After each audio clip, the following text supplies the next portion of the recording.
Hello बच्चों, नमस्कार। मैं पंकज गंगवार और ये आपका प्यारा सा चैनल सीबी एजुकेशन क्लासेस। आज मैं आप लोगों के लिए एक टॉपिक लेकर आया हूं, बैलेंसी। क्योंकि बैलेंसी को बिना समझे रसायन विज्ञान पढ़ना कठिन होता है। क्योंकि बैलेंसी के बिना हमें यह ज्ञान नहीं होता है कि तत्व किस प्रकार से दूसरे तत्वों के साथ संयोग करके यौगिकों का निर्माण करते हैं। तो अगर बैलेंसी की बात करें, बैलेंसी शब्द जो है वो लैटिन भाषा के बैलेंसिया शब्द से मिलकर बना है, जिसका अर्थ होता है संयोजन क्षमता। अर्थात बैलेंसी के द्वारा हम तत्वों की संयोजन क्षमता को व्यक्त करते हैं।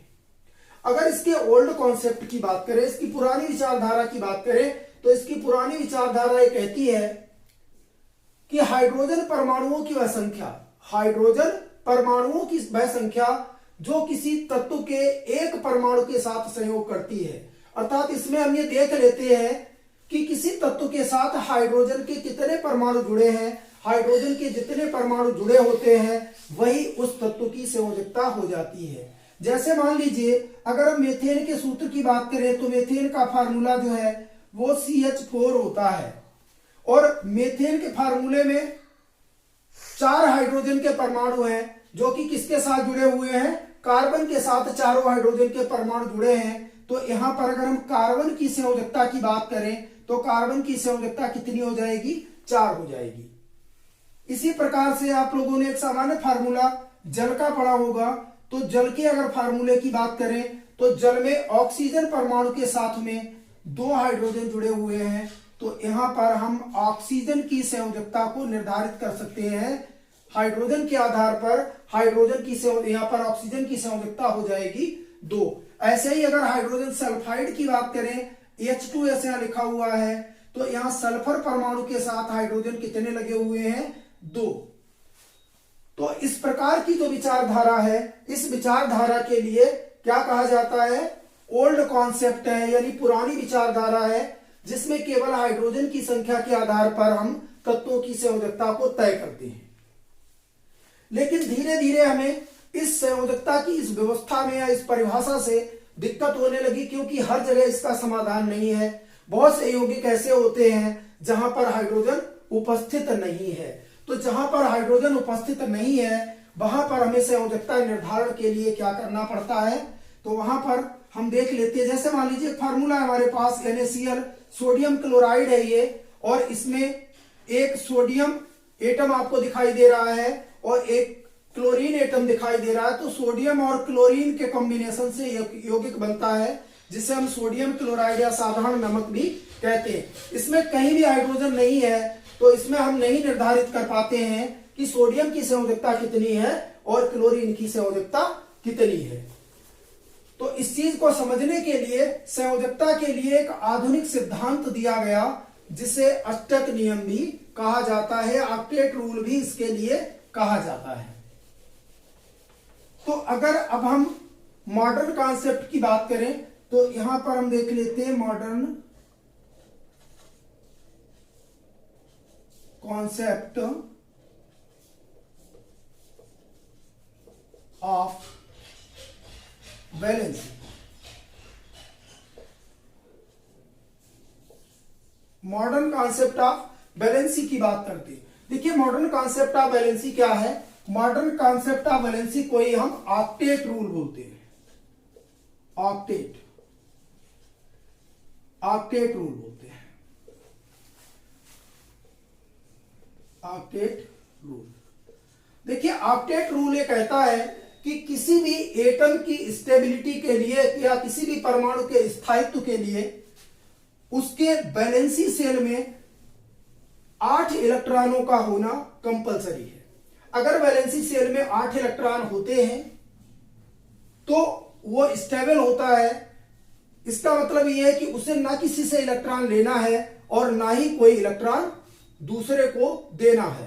तो एक स्टेबल स्टेट होती है, और इस स्टेबल स्टेट को ऑब्टेन करने के लिए या प्राप्त करने के लिए तत्वों के बीच इलेक्ट्रॉनों की शेयरिंग होती है, या म्यूचुअल ट्रांसफर होता है, मतलब इलेक्ट्रॉनों का आदान प्रदान होता है, या साझा होता है, या इसके अतिरिक्त अन्य विधियां भी अपनाई जाती हैं।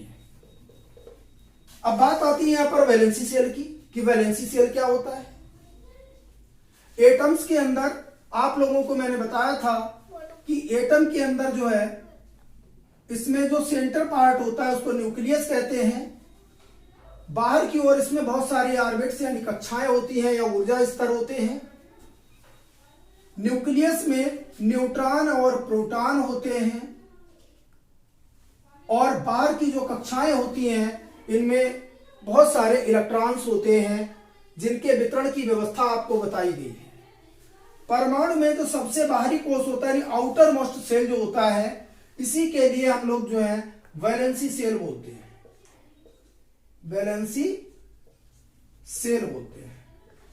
तो ये आउटर मोस्ट सेल जो होता है इसी के लिए वैलेंसी सेल बोलते हैं और वैलेंसी सेल इसे इसलिए कहा जाता है क्योंकि ये सेल ही वैलेंसी के निर्धारण में हेल्पफुल होता है, क्योंकि वैलेंसी को निर्धारित करने में इसी का योगदान रहता है।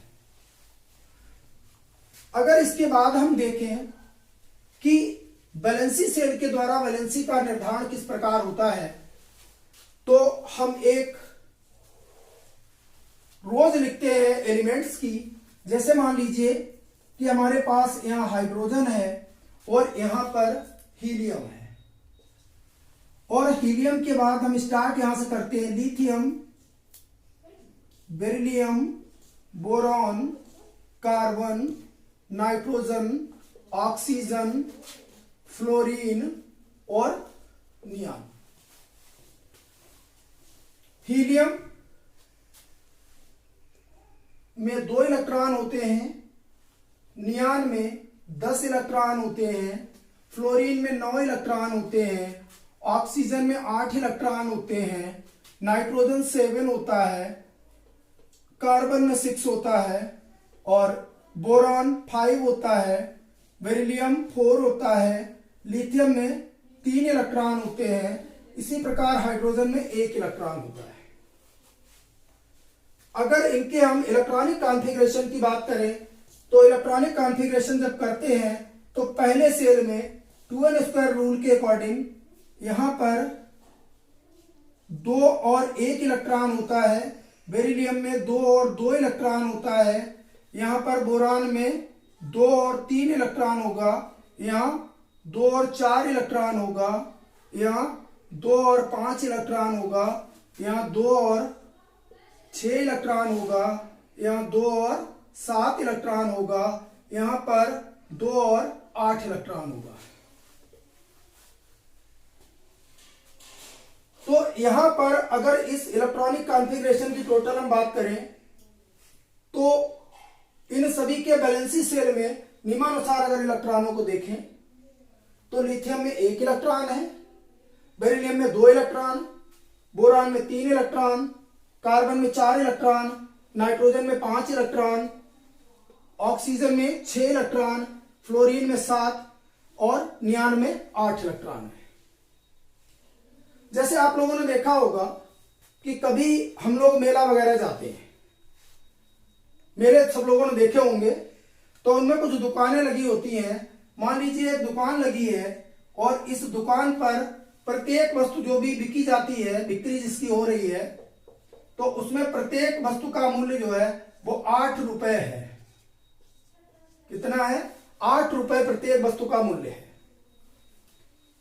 अब मान लीजिए ये इतने लोग मेला देखने गए, यहां से यहां तक के लोग मेला देखने जाते हैं सब।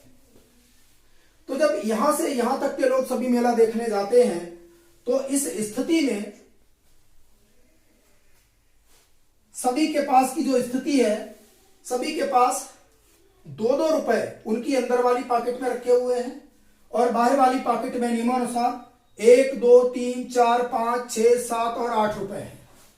अब अगर यहां से कोई चीज खरीदनी है तो ये जो नियान है इसके पास जो है बाहर 8 रुपए मौजूद है, इसको कहीं से भी किसी से भी कोई रुपया लेने की आवश्यकता नहीं है। यानी अगर नियान की बात करें तो इसमें 8 इलेक्ट्रॉन पूरे हैं वैलेंसी सेल में। इसे अपनी स्टेबल स्टेट प्राप्त करने के लिए कहीं से भी इलेक्ट्रॉन ना लेने की आवश्यकता है और ना देने की आवश्यकता है। तो ये कितनी वैलेंसी शो करेगा? ये 0 वैलेंसी शो करेगा। इसके बाद अगर मान लीजिए अब हम यहां से स्टार्ट करते हैं, जैसे हमने लिथियम की बात की, तो लिथियम के वैलेंसी सेल में एक इलेक्ट्रॉन है। जब लिथियम के वैलेंसी सेल में एक इलेक्ट्रॉन है, तो अब एक इलेक्ट्रॉन होने पर अगर ये इस स्टेट पे जाना चाह रहा है, तो इस स्टेट पे जाने के लिए, यानी यहां से कोई चीज अगर खरीदना चाह रहा है, तो इसे एक इसके पास है, इसे 7 इलेक्ट्रॉनों की जरूरत होगी।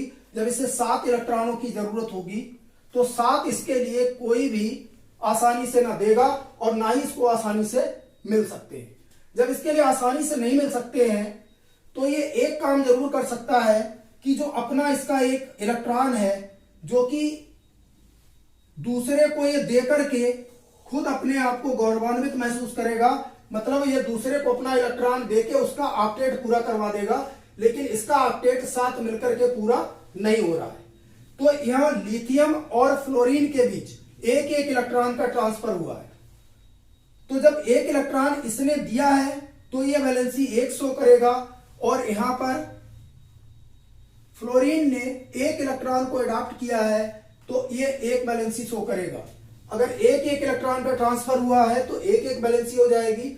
ऐसे ही अगर हम बेरिलियम की बात करें, तो इसके पास 2 इलेक्ट्रॉन है, ऑक्टेट पूरा करने के लिए 6 की जरूरत है, तो तब भी इसके लिए जब इसके पास 6 इलेक्ट्रॉनों की इससे जरूरत है, तो इसका ऑक्टेट पूरा नहीं हो रहा है, तो ये भी अपने दो इलेक्ट्रॉन जो है वो लूज कर सकता है। और 2 इलेक्ट्रॉन यहाँ अडॉप्ट करने वाला इसके लिए कौन मिल रहा है? ऑक्सीजन मिल रहा है। तो ऑक्सीजन ने 2 अडॉप्ट किया, इसने 2 लूज किया है, तो इसकी वैलेंसी 2 हो जाएगी और इसकी भी वैलेंसी 2 हो जाएगी। इसी प्रकार बोरान की अगर बात करें, तो बोरान में ऑक्टेट पूरा करने के लिए 5 इलेक्ट्रॉनों की जरूरत है। नाइट्रोजन को ऑक्टेट पूरा करने के लिए 3 इलेक्ट्रॉन की जरूरत है, तो ये अपने 3 इलेक्ट्रॉन इसको दे देता है और नाइट्रोजन का ऑक्टेट पूरा हो जाता है। नाइट्रोजन की वैलेंसी यहां 3 हो जाएगी और बोरान की भी वैलेंसी 3 हो जाएगी। अब बात करते हैं कार्बन की। कार्बन जो है, इसके वैलेंसी सेल में 4 इलेक्ट्रॉन है। अब इसके सामने कंडीशन आ जाती है कि ये 4 गेन करके भी अपना ऑक्टेट पूरा कर लेता है और ये आवश्यकता पड़ने पर दूसरे को भी 4 इलेक्ट्रॉन दे सकता है। तो इसकी वैलेंसी प्राय 4 देखी जाती है या ज्यादातर 4 ही होती है। तो इस प्रकार से वैलेंसी निर्धारण होता है किसके द्वारा? वैलेंसी सेल के द्वारा। तो वैलेंसी को करने के लिए मूल रूप से इलेक्ट्रॉनिक विन्यास का ज्ञान होना आवश्यक है। इसके बाद में कुछ और बात हम करते हैं कि वैलेंसी को हम डिफाइन कैसे करेंगे। अगर वैलेंसी को डिफाइन करने की बात आती है, तो इसको हम एक लाइन में डिफाइन करने के लिए कह सकते हैं कि किसी परमाणु के द्वारा त्यागे गए अथवा ग्रहण किए गए या साझे में प्रयुक्त या साझे में लगाए गए इलेक्ट्रॉनों की जो संख्या होती है, उसी को संयोजकता कहते हैं। किसी परमाणु के द्वारा त्यागे गए, ग्रहण किए गए या फिर साझे में लगाए गए इलेक्ट्रॉनों की संख्या, उसकी संयोजकता कहलाती है। संयोजकता निर्धारित होने के पश्चात विभिन्न तत्वों के परमाणुओं के बीच इलेक्ट्रॉनों का आदान प्रदान होता है या साझा होता है, जिसके द्वारा उनके बीच विभिन्न प्रकार के बंधों का निर्माण होता है। और जब बंध बनते हैं, तो उससे नए नए यौगिकों का निर्माण होता है। देखिए, जब हमें वैलेंसी का ज्ञान हो जाता है, तो हमें यह जानना भी जरूरी हो जाता है कि भाई इसकी उपयोगिता क्या है या इसका हम किस तरीके से उपयोग कर सकते हैं। सबसे पहले हम ये जानते हैं कि देखिए, प्रकृति में 2 तरह के शुद्ध पदार्थ होते हैं, एक तत्व और दूसरा यौगिक। चूंकि तत्व और यौगिक दोनों शुद्ध पदार्थ हैं, तत्वों में सभी घटक परमाणु यानी सभी परमाणु जो होते हैं वो समान प्रकार के होते हैं, जबकि यौगिकों में परमाणु समान प्रकार के या भिन्न प्रकार के हो सकते हैं, लेकिन इनमें इन तत्वों के परमाणुओं का अनुपात निश्चित होता है। क्योंकि तत्वों के परमाणु एक निश्चित अनुपात में मिलकर विभिन्न यौगिकों का निर्माण करते हैं। इसीलिए इनका एक रासायनिक सूत्र भी होता है। परंतु अगर हम देखें तो मिश्रण का कोई भी सूत्र नहीं होता। मिश्रण का एक औसत संगठन तो हो सकता है, लेकिन एक निश्चित रासायनिक सूत्र नहीं होता है। तो तत्व किस प्रकार मिलकर के यौगिक बनाते हैं? यौगिक बनाने के लिए जो तत्वों के बीच इलेक्ट्रॉनों का आदान प्रदान अथवा साझा होता है, जब तत्वों के बीच इलेक्ट्रॉनों का आदान प्रदान अथवा साझा होता है तो इनके घटक कणों के बीच में एक आकर्षण बल उत्पन्न हो जाता है। इस आकर्षण बल को ही हम रासायनिक बंध के नाम से जानते हैं। चूंकि परमाणुओं के बीच रासायनिक बंध बनने की दो मूल व्यवस्थाएं देखी गई हैं। एक जो रासायनिक बंध होता है, इस रासायनिक बंध को हम इलेक्ट्रोवैलेंट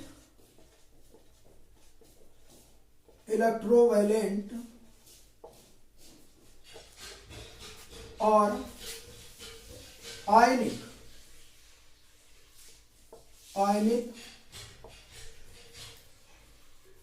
बॉन्ड, इलेक्ट्रोवैलेंट और आयनिक बॉन्ड, इसके लिए हम बोल सकते हैं या हम ये कह सकते हैं इलेक्ट्रोवैलेंट मतलब वैद्युत संयोजी बंध या आयनिक बंध। वैद्युत संयोजी या आयनिक बंध तब बनते हैं जब परमाणुओं के बीच इलेक्ट्रॉनों का आदान प्रदान होता है। ये परमाणुओं के बीच जो इलेक्ट्रॉनों का आदान प्रदान है वो एक एक इलेक्ट्रॉन का भी हो सकता है, दो दो इलेक्ट्रॉन का हो सकता है, तीन तीन इलेक्ट्रॉन का हो सकता है। जैसे कि मान लीजिए कि यहां पर हमारे पास एक तत्व सोडियम है और दूसरा तत्व हमारे पास क्लोरीन है। अगर इनका हम एक एटॉमिक स्ट्रक्चर अगर डेवलप करें तो एटॉमिक स्ट्रक्चर के हिसाब से हम देखेंगे कि सोडियम एटम जो है, इसमें जो ऑर्बिट्स हैं इसकी बनी हुई, तो पहली ऑर्बिट में इसके 2 इलेक्ट्रॉन होते हैं क्योंकि इसका इलेक्ट्रॉनिक कॉन्फ़िगरेशन 2, 8 और 1 होता है और इसका एटॉमिक नंबर जो होता है वो 11 होता है। तो इस स्थिति में 2, 8, 1 इलेक्ट्रॉन इनके पास होता है। ये सेकेंड जो ऑर्बिट है इसमें इलेक्ट्रॉन कितने हो जाते हैं? 8 इलेक्ट्रॉन इसमें हो जाते हैं। और इसका जो आउटर मोस्ट सेल होता है यानी कि जो वैलेंसी सेल होता है, वैलेंसी सेल में इसके 1 इलेक्ट्रॉन होता है। और अगर यहां क्लोरीन की बात करें तो क्लोरीन में एटॉमिक नंबर जो है ये 17 होता है और इसमें अगर हम फर्स्ट ऑर्बिट की बात करें तो यहां पर 2 इलेक्ट्रॉन होते हैं, सेकेंड ऑर्बिट में यहां 8 इलेक्ट्रॉन होते हैं और थर्ड जो ऑर्बिट होती है, इसकी तीसरी जो कक्षा होती है, इसमें 7 इलेक्ट्रॉन होते हैं। तो इसका इलेक्ट्रॉनिक कॉन्फ़िगरेशन अगर देखें तो ये 2, 8, 7 हो जाता है। 2, 8, 7। यहां अगर इनकी पूरी सिचुएशन को हम देखें तो सोडियम के पास ये पॉसिबिलिटी है कि अगर वो अपना 1 इलेक्ट्रॉन त्याग दे, अगर सोडियम अपना 1 इलेक्ट्रॉन त्याग दे तो इसकी चूंकि अंदर वाली कक्षा से इसे ऑक्टेट मिल जाएगा, यानी अष्टक इसका पूरा हो जाएगा। और इसी प्रकार अगर हम क्लोरीन को देखें तो क्लोरीन जो है इसकी बाहरी कक्षा में 7 इलेक्ट्रॉन है और जब 7 इलेक्ट्रॉन है तो इसके पास पॉसिबिलिटी है कि अगर इसे 1 इलेक्ट्रॉन मिल जाए तो इसका अष्टक पूरा हो जाए।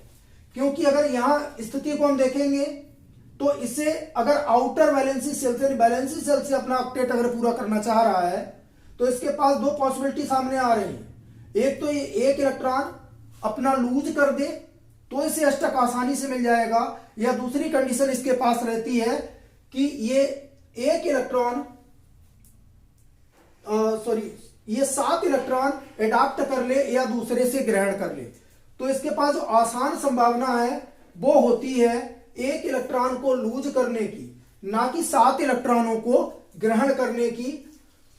तो यहां पर सोडियम के द्वारा 1 इलेक्ट्रॉन इसके लिए दे दिया जाता है। जिस एटम से इलेक्ट्रॉन का ट्रांसफर होता है, इलेक्ट्रॉन चला जाता है, उस पर पॉजिटिव चार्ज आ जाता है, उस पर पॉजिटिव चार्ज आ जाता है। और एक पॉजिटिव का चिन्ह जो एक साइन लगा हुआ है वो ये प्रदर्शित करता है कि यहां से एक इलेक्ट्रॉन जो है बाहर चला गया यानी निकल गया है। इसी प्रकार से जो गया हुआ इलेक्ट्रॉन है यानी इसके द्वारा जो ट्रांसफर इलेक्ट्रॉन है वो गेन किया गया है क्लोरीन के द्वारा। जब क्लोरीन के द्वारा इसको गेन किया गया है तो क्लोरीन के ऊपर जो है वो माइनस साइन आ जाता है, और क्लोरीन के ऊपर जब माइनस साइन आ जाता है तो इस प्रकार से सोडियम पर पॉजिटिव और क्लोरीन पर नेगेटिव चार्ज, यानी इलेक्ट्रॉन गेन करेगा तो नेगेटिव चार्ज आएगा और अगर इलेक्ट्रॉन को लूज करेगा तो पॉजिटिव चार्ज आएगा। अब इन्हें हम एटम नहीं कहेंगे, अब इनके लिए हमें क्या कहना होगा, अब इनके लिए हमें आयन कहना होगा। अब हम इनको आयन कह सकते हैं या इनको हम रेडिकल कह सकते हैं। आयन जो है जो पॉजिटिव आयन होता है यानी पॉजिटिव आयन, और नेगेटिव आयन, पॉजिटिव आयन को कैटायन बोलते हैं और नेगेटिव आयन को एनायन बोलते हैं। और इसके बाद चूंकि अब पॉजिटिव आयन और नेगेटिव आयन बन गए, म्यूचुअल ट्रांसफर हुआ इलेक्ट्रॉनों का, तो म्यूचुअल ट्रांसफर के कारण इनके बीच एक अट्रैक्शन फोर्स डेवलप हो जाता है। ये एक प्रकार का वैद्युत बल है, इलेक्ट्रोस्टैटिक फोर्स ऑफ अट्रैक्शन है, तो जिसके कारण ये एक दूसरे के बहुत निकट आ जाते हैं। और जब ये निकट आ जाते हैं तो इनके बीच एक कॉम्बिनेशन बन जाता है NaCl, और इस प्रकार से NaCl यौगिक का निर्माण हो जाता है। तो तत्व मिलकर के यौगिक बना लेते हैं, और इस प्रकार का जो बंध बनने की प्रक्रिया है इसी के लिए हम इलेक्ट्रोवैलेंट बॉन्ड या आयनिक बॉन्ड कहते हैं। वैद्युत संयोजी या आयनिक बंध इसके लिए हम कहते हैं। इसके बाद हम बात करते हैं सहसंयोजी बंध की। तो सहसंयोजी बंध क्या है, नाम भी है उसका सहसंयोजी बंध। सहसंयोजी का मतलब है कि ऐसा बंध जो परमाणुओं के बीच इलेक्ट्रॉनों की साझेदारी से बनता है, परमाणुओं के बीच इलेक्ट्रॉनों की साझेदारी से बनता है। तो जब परमाणुओं के बीच इलेक्ट्रॉनों की साझेदारी से बंध बनेगा तो उसी के लिए हम कहेंगे सहसंयोजी बंध, या फिर इसके लिए बोलेंगे कोवैलेंट बॉन्ड, कोवैलेंट बॉन्ड। इसके लिए क्या बोलेंगे, कोवैलेंट बॉन्ड या सहसंयोजी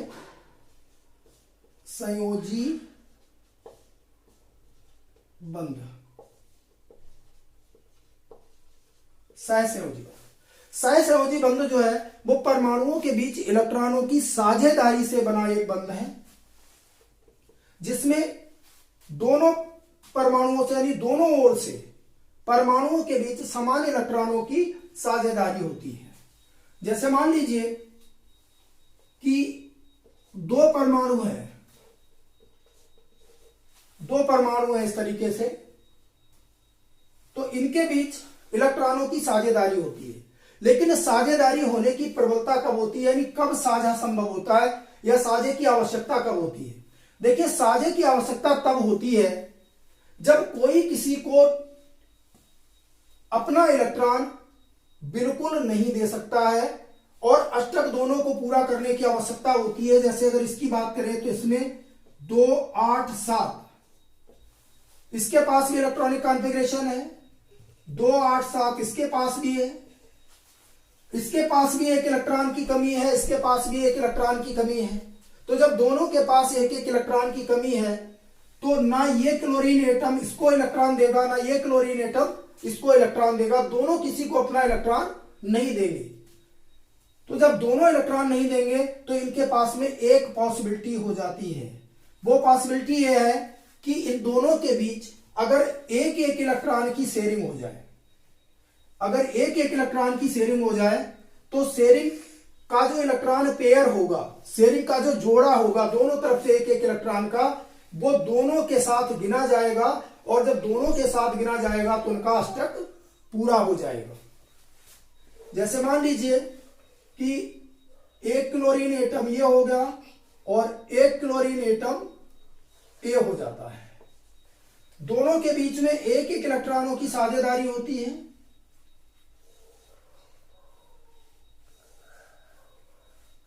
अब दोनों के बीच में जब एक एक इलेक्ट्रॉन की साझेदारी होती है तो यहां मैंने ये दोनों के बीच एक एक इलेक्ट्रॉन का साझा दिखा दिया, और बाकी के इलेक्ट्रॉन 1 2 3 4 5 और 6, 1 2 3 4 5 और 6। तो जब एक एक इलेक्ट्रॉन का साझा हो गया तो साझा होने पर बाकी इनमें साझे के अतिरिक्त 6 इलेक्ट्रॉन इनके पास और बचते हैं। जब 6 इलेक्ट्रॉन और बचते हैं, और मैंने आपको बताया कि जो साझे का जो इलेक्ट्रॉन पेयर है, इलेक्ट्रॉनों का जो जोड़ा है, वो इसके साथ भी गिना जाता है और इसके साथ भी गिना जाता है। अगर अब हम गिनती करके देखेंगे तो 6 इलेक्ट्रॉन ये हो जाते हैं और एक पेयर इनका साझे का हो जाता है, तो इसके पास भी अष्टक इसका पूरा हो जाता है और इसका भी अष्टक पूरा हो जाता है। तो इस प्रकार से भी चूंकि दोनों ने साझा किया है, तो साझा होने पर भी एटम्स के बीच एक आकर्षण बल डेवलप हो जाता है, जिसके कारण ये एक दूसरे से बंध जाते हैं और एक सहसंयोजी यौगिक का निर्माण करते हैं। तो इस प्रकार से तत्व मिलकर के यौगिक बनाते हैं।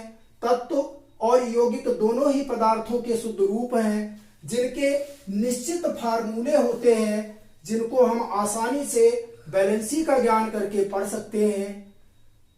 मैं उम्मीद करता हूं कि आपको हमारा पढ़ाया हुआ टॉपिक समझ में आया होगा, अच्छा लगा होगा। यदि आपको अच्छा लगा हो तो आप प्लीज मेरे चैनल को सब्सक्राइब करें।